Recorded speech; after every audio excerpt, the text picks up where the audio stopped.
When you write a regular expression to match a pattern, your computer's processor cannot execute it directly. To translate that human-readable text into rapid machine instructions, the compiler relies on a three-stage pipeline. We map the expression into a non-deterministic finite automaton, or NFA, and then refine that model into a strict executable DFA. The defining feature of that middle NFA step is the epsilon transition. You can think of epsilon as a free pass. It allows the machine to jump from one state to another instantly, without consuming any actual characters from your input string. To build these NFAs, compilers use Thompson's construction. This method relies on four basic building blocks, starting with case 1, the single symbol machine. To move from the starting state to the accepted final state, this machine requires exactly one specific character, like the letter A, to proceed. Grasping this single, isolated transition is the first step.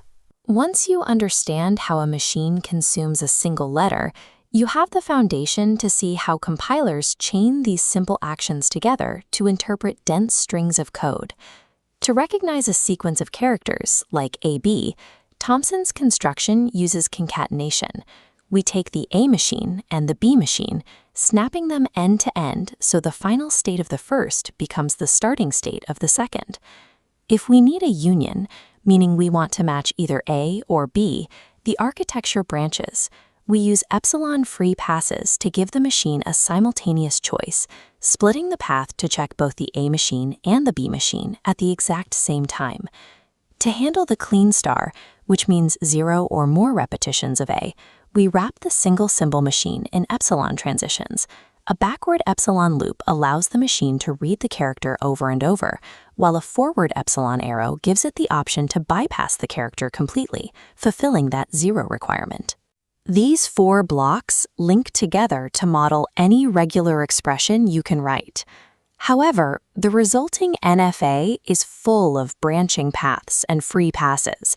It requires the system to make simultaneous guesses, and a standard computer processor cannot execute ambiguous guesswork efficiently. We have to convert this ambiguous NFA into a deterministic machine. To eliminate the guesswork, we apply a mathematical tool known as the epsilon closure. Calculating the epsilon closure means identifying every possible state you can reach from a specific starting point for free, relying only on those empty epsilon arrows and reading absolutely no new input. Let's test this. Pause the video for a moment. Look at state Q1, trace the empty arrows leading out of it, and determine its exact epsilon closure set. When we find that group of simultaneously reachable states, we bundle them together.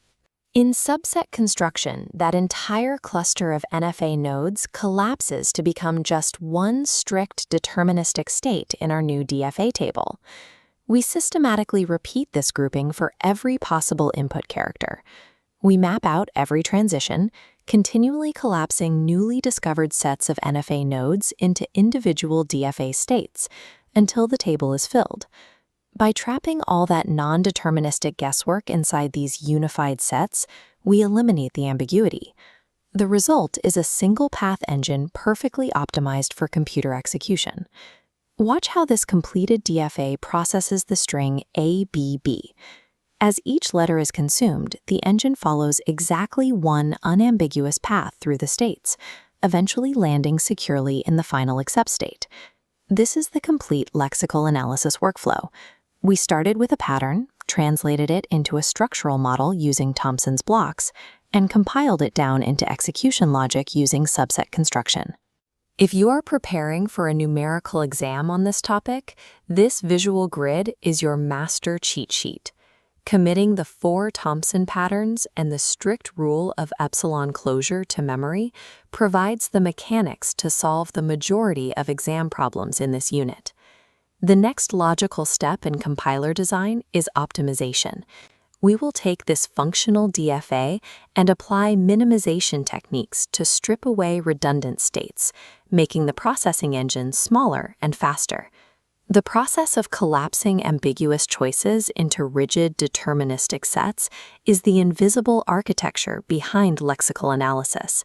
It is the precise mechanism modern compilers use to map the code developers write into the commands machines understand.